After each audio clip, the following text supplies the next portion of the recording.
주님께서 하늘로 올라가시기 전에 성도들에게 하신 약속의 말씀이 있습니다. 그것은 언제까지나 주님께서 함께 하시겠다라는 바로 그 약속입니다. 마태복음 28장 20절을 보면 볼지어다 내가 세상 끝날 때까지 너희와 항상 함께 있으리라. 이것이 주님이 우리에게 하신 약속 중에 또 마지막 그 약속입니다. 여기에 보면은 내가 세상 끝날 때까지, 즉 끝날로 번역된 이 신텔레이아스는 이 날이라는 개념은 없습니다. 즉 우리나라 성경에는 끝날이라고 표현되어 있지만 원어에는 날이라는 개념은 없고 완료, 완성, 종결, 끝이라는 의미를 지닌 단어입니다. 그러므로 이 세상 끝날까지라는 말은 세상의 완성 때까지라는 그런 말입니다. 즉 죄로 부패한 세상이 지나고 이제 하나님의 통치가 완전하게 이루어지는 새로운 세상의 완성 때까지 주님은 우리와 함께 하실 것이다 라는 말씀입니다. 이는 다시 말해 정말 영원토록 함께 하실 것을 우리에게 의미합니다.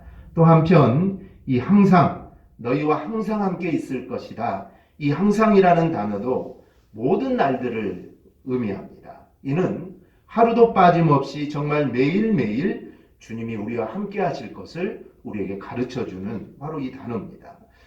그런데 이제 주님은 이제 하늘나라로 가시게 될 겁니다. 즉 이 말씀을 하시고 하늘나라로 가시게 되는데 그럼 어떻게 이러한 일이 가능하느냐라는 것입니다. 어떻게 우리와 하루도 빠짐없이 정말 우리가 매일매일 주님 우리와 어떻게 함께 할 수 있느냐.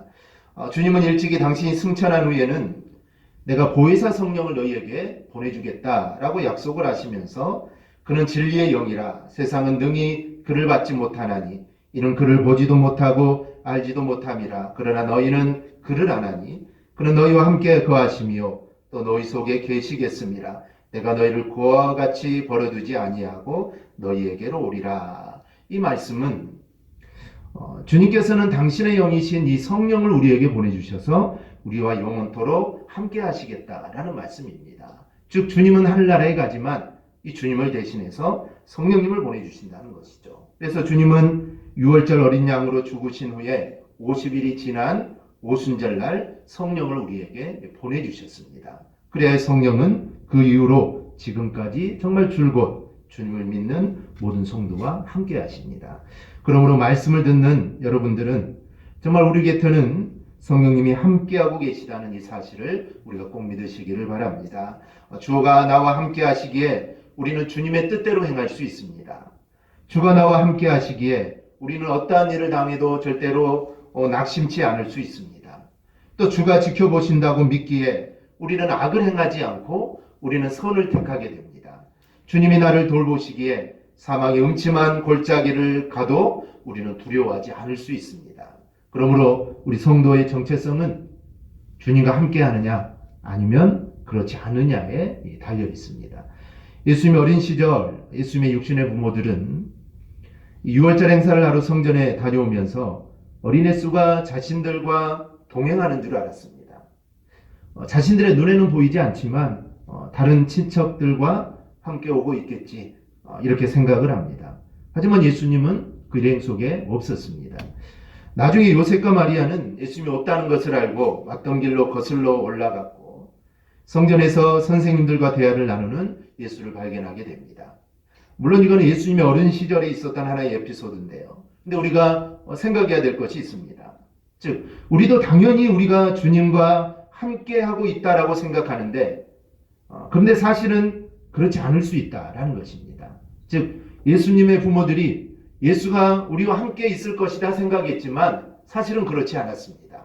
마찬가지로 나는 매 순간마다 하나님과 함께 하겠지 라는 생각하지만 사실 그러지 않을 수 있다라는 것입니다. 실상은 내가 주님과는 아무런 관계가 없으면서도 내가 주님과 함께 하고 있다라고 착각하면서 그런 신앙이 있는 것처럼 우리가 착각에 빠져 있을 수가 있습니다.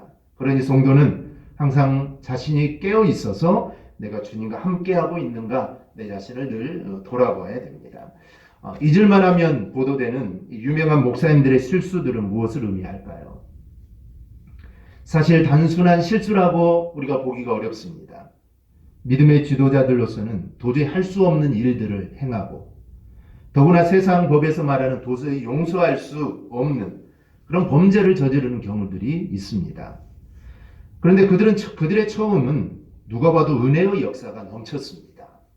하지만 어느 순간 우리가 이런 놀라운 뉴스들을 접하게 되면 우리는 도대체 이게 뭔가 하는 그런 의아해할 수밖에 없습니다. 이런 모습은 어느 순간에 주님과 함께하는 것을 잃어버렸기 때문입니다. 처음에는 주님과 함께 모든 것을 시작했지만 어느 순간에 주님을 잊어버리고 습관에 의해서 또 재주에 의해서 시스템에 의해서 해왔던 일들을 이루어 갔던 겁니다.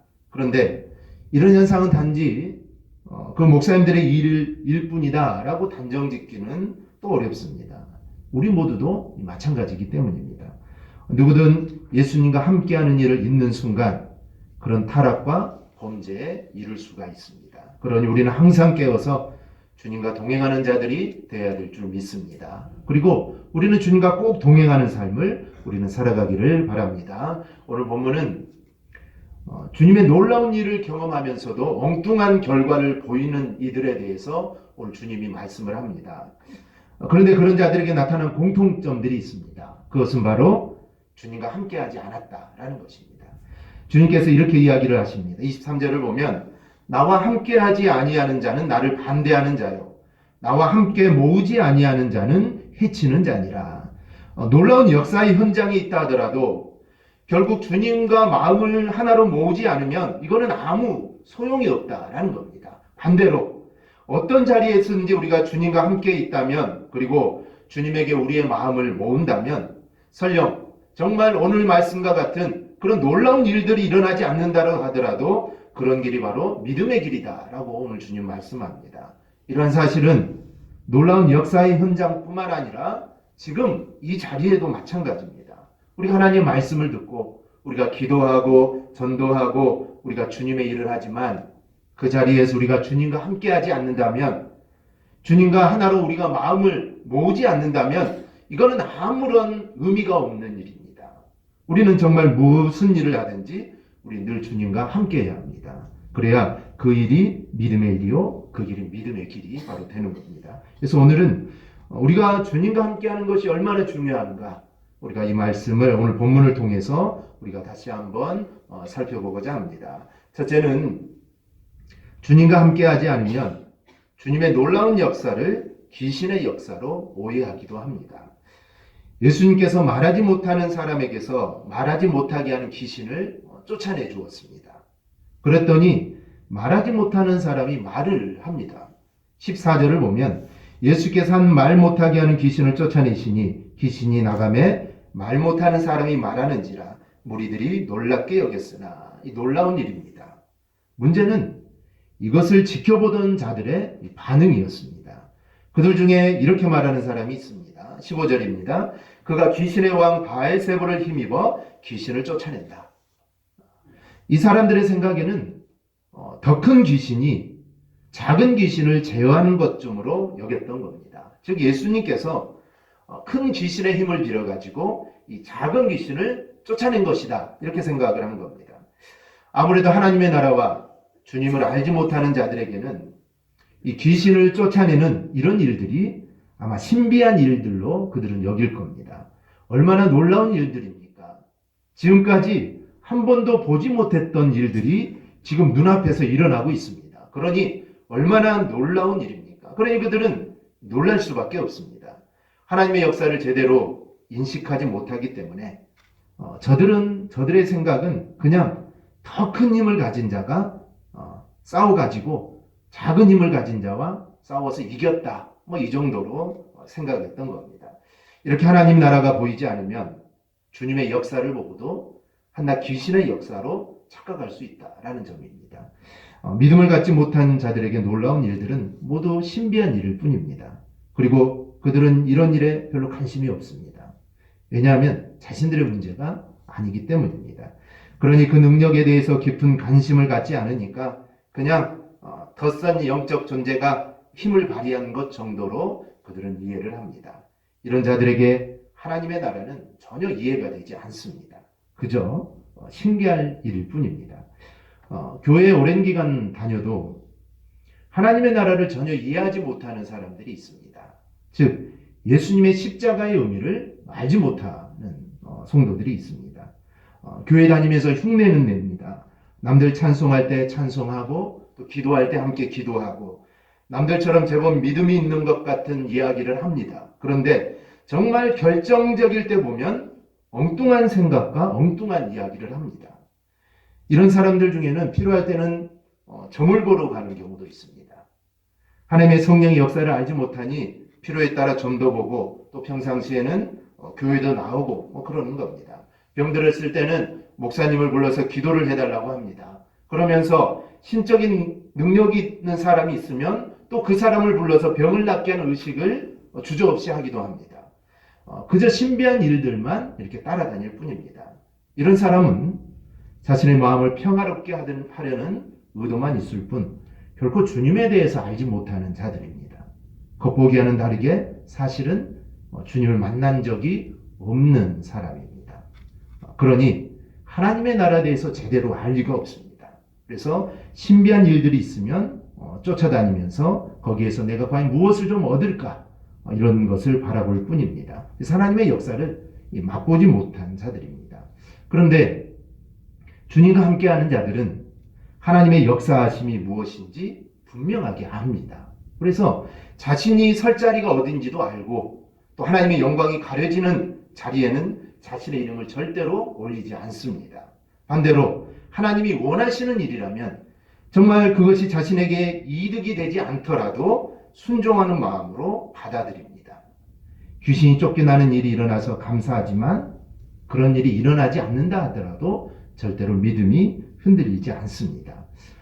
주님의 역사가 어떻게 이루어가는지 그 중심에 서 있기 때문에 그저 주님과 함께 주님이 원하시는 일들을 이루어갈 뿐입니다. 그리고 그것으로 인해 기뻐하는 것입니다. 그래서 주님은 제자들에게 이렇게 말씀합니다. 누가복음 10장을 보면 그러나 귀신들이 너희에게 항복하는 것으로 기뻐하지 말고 너희 이름이 하늘에 기록된 것으로 기뻐하라. 주님의 역사를 바라보면서 정말 내가 그 가운데 있는 것으로 우리는 기뻐하는 자들이 되어야 됩니다. 귀신이 쫓아나가고 정말 놀라운 일들이 있는 것으로 우리가 기뻐할 것이 아니라 내가 그 현장에 있는 것, 내가 그 현장에 서 있는 것, 바로 그 하나로 우리는 기뻐하는 자들이 되어야 됩니다. 주님과 함께하지 않으면 우리가 놀라운 일들을 보면서도 엉뚱한 생각과 엉뚱한 일들을 우리가 한다는 것을 우리는 잊지 말아야 합니다. 반대로 주님과 함께하는 자들은 정말 지극히 평범한 일들 속에서도 하나님의 역사하심을 바로 깨닫게 됩니다. 우린 무언가 특별하고 새로운 일들이 일어날 것을 기대하고 그래야만 내 삶이 의미 있고 특별해질 것이라고 여깁니다. 하지만 정말 내가 평범하게 흘려보내는 하루하루 정말 순간순간들은 나에게는 정말 어찌 보면 아무런 의미 없이 그냥 흘러가는 시간들이지만 내게 생명을 주신 하나님께서는 정말 고르고 골라서 허락하신 특별한 선물들입니다. 그래서 하나님은 정말 특별하게 고르고 골라서 우리에게 허락하신 날들이 하루하루고 순간순간들입니다. 그러므로 우리는 정말 하루하루를 소중하게 여기고 우리는 정말 감사함으로 우리는 살아야 됩니다. 그러한 삶을 우리가 살아갈 때 우리는 주님과 함께하는 삶을 우리는 살 수 있습니다. 그러므로 정말 놀라운 일 자체가 중요한 것이 아니라 주님과 함께하는 자인가가 이게 더 중요합니다. 믿음의 사람으로 우리가 주님을 제대로 믿고 우리가 따르느냐, 바로 이게 먼저입니다. 이것이 없으면 우리는 주님의 역사하심을 보고도 정말 믿음과는 전혀 관계없는 그런 반응을 우리가 보이게 되는 겁니다. 둘째로 주님과 함께하지 않으면 나갔던 귀신이 다시 들어갈 수 있습니다. 이번에는 자신에게 있었던 귀신이 예수님의 명령으로 쫓겨나간 경험을 한 사람의 이야기입니다. 이 사람은 사실 놀라운 일을 본 사람이라기보다는 직접 경험한 사람입니다. 그래서 놀라운 일을 지켜본 사람보다 어찌 보면 더 놀라운 경험을 한 사람입니다. 왜냐하면 당사자이기 때문입니다. 그럼 우리는 무엇을 기대할 수 있을까요? 우리가 이 다음의 일을 어떤 일이 일어나는가 우리가 모른다면 우리는 어떤 일을 기대할 수 있을까요? 대부분 주님께서 귀신을 내쫓거나 병을 고치신 이야기의 끝부분에는 그 사람의 믿음을 칭찬하는 이야기가 이어집니다. 즉 주님께서 병을 고치고 또 귀신을 쫓아내면 참 이 사람의 믿음이 정말 대단하다. 이 주님의 칭찬이 이어집니다. 그런데 이번에는 전혀 다른 모습을 보게 됩니다. 24절에서 26절을 보면 더러운 귀신이 사람에게 나갔을 때에 물 없는 곳으로 다니며 쉬기를 구하되 얻지 못하고 이에 이르되 내가 나온 내 집으로 돌아가리라 하고 가서 보니 그 집이 청소되고 수리되었거늘 이에 가서 저보다 더 악한 귀신 7을 데리고 들어가서 거하니 그 사람의 나중 형편이 전보다 더 심하게 됐느니라. 이 말씀은 한번 하나님의 은혜를 입고 하나님의 은사를 맛보았던 자가 주님을 그 마음의 왕으로 모시지 않으면 어떤 무서운 결과를 야기하게 되는지를 우리에게 알려주는 말입니다. 여기서 주님은 하나님의 은혜로 귀신이 나간 사람을 깨끗하게 청소된 집에 비유를 합니다. 결국 주님이 가르치신 깨끗한 집은 주님 앞에 그 옛 죄를 회개하는 심령입니다. 그래서 마음이 깨끗하죠. 성령과 말씀으로 주께서 아주 깨끗하게 청소했기 때문입니다. 그러나 그것으로 그치면 소용이 없습니다. 사람이 거하지 않는 빈집을 보면 어떻습니까? 점점 먼지가 쌓이고 녹이 슬고 지저분해집니다. 누가 가보지도 않아도 사람이 살지 않는 빈집은 그렇게 변합니다. 그리고 벌레들이 들끓습니다. 즉 집도 사람이 거해야 집 노릇을 하는 겁니다. 그런데 그리스도 앞에 죄를 회개하기만 하고 그분을 자기 마음의 보좌에 영접하지 않는 사람 또는 말씀이 그 마음속에 들어있지 않는 사람은 귀신이 볼 때 이 집은 빈집이나 다름이 없다라는 겁니다. 이 말씀의 결론만 먼저 이야기하면 이 사람에게 처음 들어간 귀신은 말을 못하게 하는 귀신이었습니다. 그런데 나중에 이 사람은 그보다 더 악한 귀신에 사로잡히게 됩니다.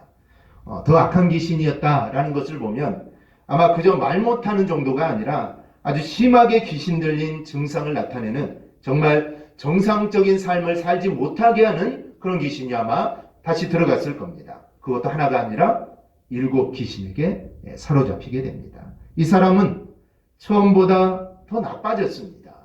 처음에 말 못하는 귀신이 있었을 때가 더 좋았습니다. 그런데 이제는 그 심령이 더 나빠졌다는 것이죠. 왜일까요?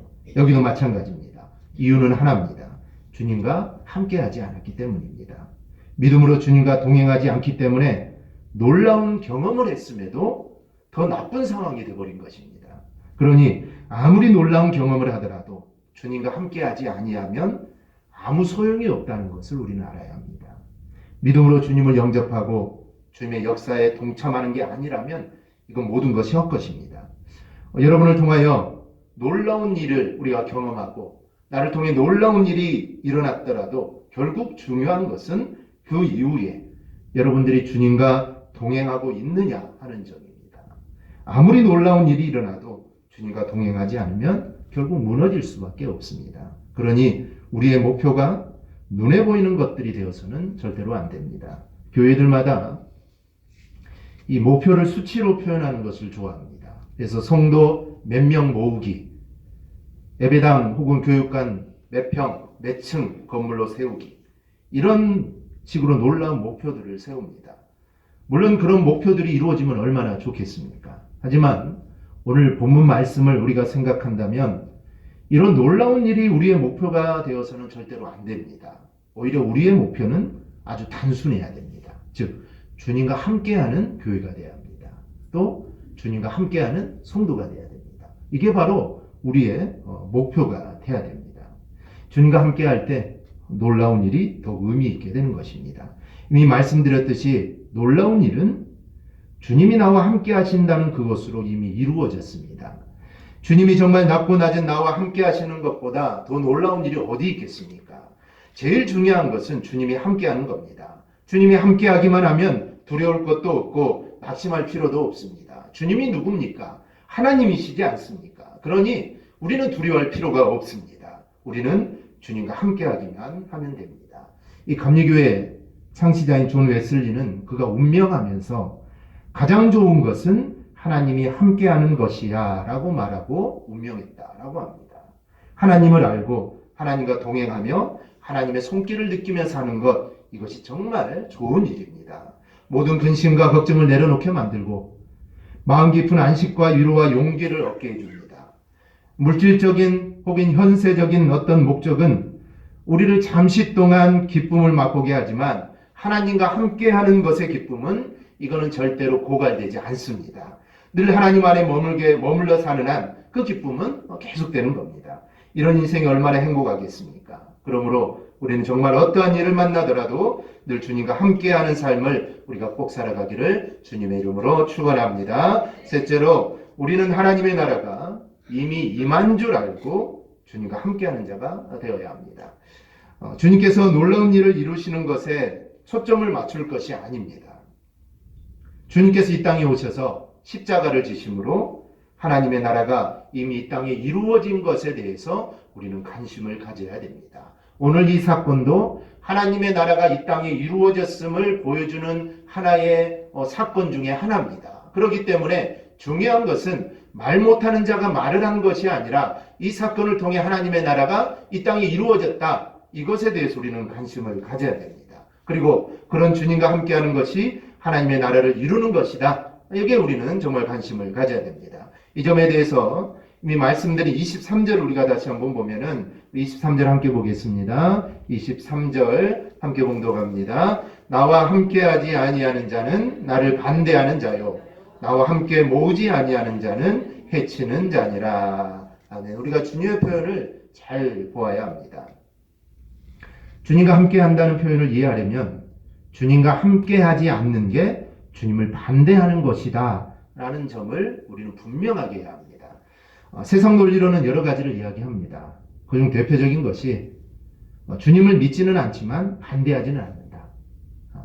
우리 믿지 않는 가정들도 주님을 교회 가는 것은 가도 좋지만 나는 안 간다. 그건 나는 반대하지 않겠다. 교회는 가라. 이런 이야기를 많이 합니다.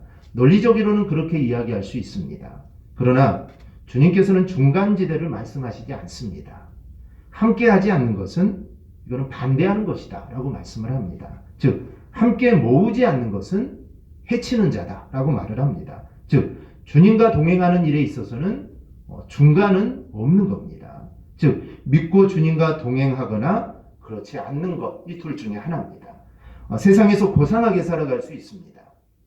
하지만 주님을 믿고 동행하지 않으면 그 고상함이라는 것은 결국 주님을 반대하고 해치는 것밖에 되지 않습니다. 주님께서 이렇게 말씀하시는 것을 통해 우리는 더 깨어 있어야 합니다. 이 세상은 두 나라가 함께 움직이고 있습니다.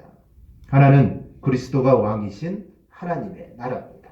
다른 하나는 공중의 권세 잡은 자가 움직이는 세상 나라입니다. 결코 중간지대는 없습니다. 영적 세계는 하나님의 편에 서든지 사탄의 편에 서든지 양단 간에 결단을 내려야 합니다. 사람들 중에는 자신이 적극적으로 사탄의 편에 가담하지 않으면 하나님을 대적하는 것이 아니다라고 생각을 합니다. 또 대개의 사람들은 적극적으로 사탄의 편에 가담하지 않지만 그렇다고 또 하나님의 편에도 가담하지 않으려고 합니다. 왜냐하면 하나님의 편에 적극적으로 가담하게 되면 이 사단의 대적이 됨으로써 불가피하게 세상에서 고난을 당하게 되기 때문입니다. 그러나 우리가 알 것은 하나님과 사단 사이에 중립지대는 절대로 존재하지 않습니다. 인간 세상에는 국가 간의 전쟁이 일어났을 때 이쪽에도 저쪽에도 가담하지 않는 중립국이 존재가 가능합니다. 오늘날 스위스가 그 대표적인 나라인데요. 스위스는 세계 2차 대전 때에도 이쪽에도 가담하지 않고 이쪽에도 가담하지 않았습니다. 중립국입니다. 여전히 중립국으로 살아갑니다. 하지만 영적 세계에는 그것이 불가능합니다.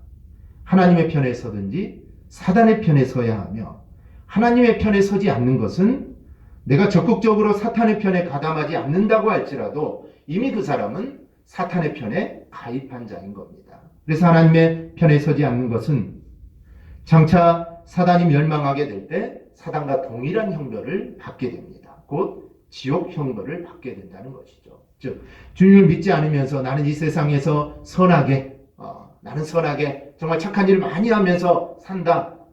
얼마나 좋습니까? 하지만 마지막 때는 그 사람은 사탄의 편에 선 사람과 동일하다. 사탄이 받는 동일한 형벌을 받을 수밖에 없는 것입니다. 그러므로 사랑하는 성도 여러분, 혹시 여러분의 마음속에 내가 적당히 사탄과 타협하며 내가 하나님과 사탄 사이에서 정말 중간지대에 내가 안주해서 내가 그렇게 살아가야겠다.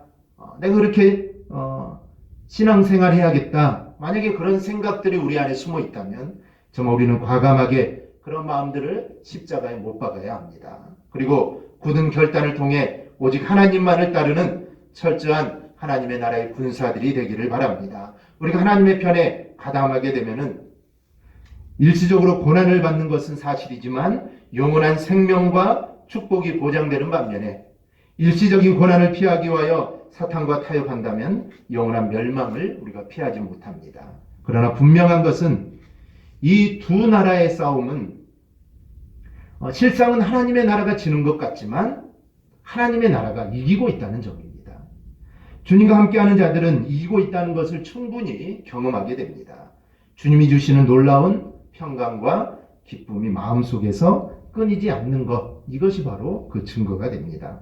매번 이 세상 나라에서 정말 참패하는 것 같지만 오히려 그 안에서 놀라운 확신으로 우리는 더욱더 담대해집니다. 그리고 결코 쓰러지지 않습니다. 바로 이것이 우리가 이기는 것입니다. 이런 싸움이 계속되다가 주님이 오시는 그때에는 완전히 바뀌게 됩니다. 그때부터는 하나님의 나라가 이 세상을 완전하게 이기게 됩니다. 즉 지금도 이기고 있지만 그때에는 정말 우리의 눈으로 볼 수 있도록 모든 것이 드러나게 됩니다. 그러니 성도는 항상 주님과 마음을 같이 하는 자세를 우리가 늘 가져야 합니다.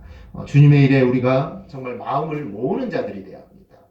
하나님의 나라를 바라보고 주님과 동행해 나갈 때 성령께서 놀라운 확신을 우리 가운데 주십니다. 그리고 결국은 하나님의 나라가 완성될 때 우리가 온전한 승리를 우리가 맛보게 되는 것입니다. 그래서 성도는 매 순간 주님과 함께하는 자로 우리는 서야 합니다.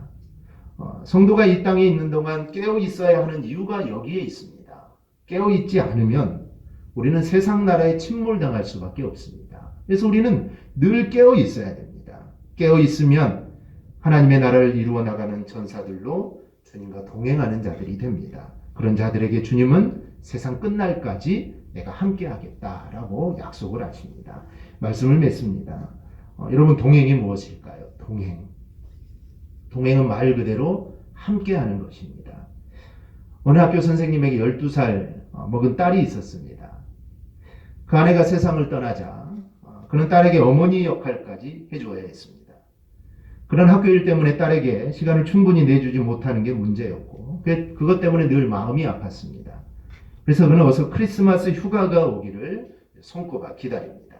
그래서 크리스마스 휴가가 되면은 딸과 함께 즐거운 시간을 보낼 수 있을 거라 생각을 합니다. 그런데 막상 휴가가 시작된 첫날 딸아이는 자기 방에 들어가 문을 잠그고 혼자 지내면서 식사 시간 외에는 밖에 나오지를 않습니다. 다음 날도 그랬고 또 그 다음 날도 계속 그럽니다. 크리스마스가 될 때까지 계속해서 그렇게 합니다. 그래서 아버지는 하루하루를 외롭게 보낼 수밖에 없었습니다. 마침내 크리스마스 아침이 되자 크리스마스 트리에 선물이 매달려 있었습니다.